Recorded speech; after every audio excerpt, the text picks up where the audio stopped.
ওম নমো ভগবতে বাসুদেবায়।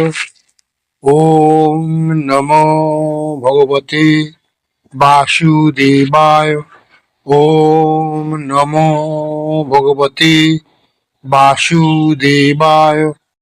সমং পশ্যন হি সর্বত্র সমবস্থিত বিশ্বরম ন হিন্নস্তি আত্মনা আত্মনাম তত জাতি পরাম গতিম।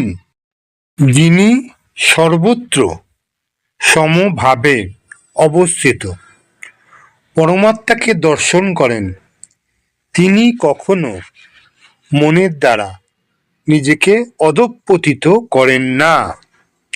এইভাবেই তিনি পরম গতি লাভ করেন।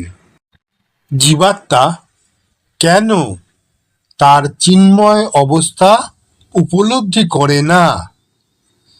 জীবাত্মা তার জড়জাগতিক অবস্থার সঙ্গে এমনভাবে মিশে যায় এবং তাকেই সত্যি বলে মনে করে, তার চিন্ময় অবস্থা তাই হারিয়ে যায়।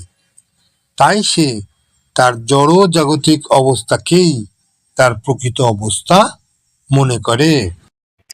যখন কেউ প্রকৃত অবস্থা উপলব্ধি করে তখন কি হয়? যখন কেউ বুঝতে পারে যে পরমেশ্বর ভগবান তার পরমাত্মা অংশ প্রকাশ রূপে সর্বত্র বিরাজিত, অর্থাৎ কেউ যখন সর্বভূতে পরমেশ্বর ভগবানকে দর্শন করতে পারেন, তখন আর তিনি বিনাশী মনোভাব নিয়ে নিজেকে অধঃপতিত করেন না।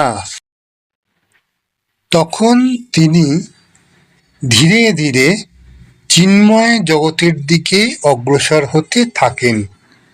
মন সাধারণত ইন্দ্রিয় তৃপ্তিমূলক ক্রিয়াকলাপে আসক্ত থাকে, কিন্তু সেই মন যখন ভগবানমুখী হয় তখন পারমার্থিক উপলব্ধির পথে অগ্রসর হওয়া যায়।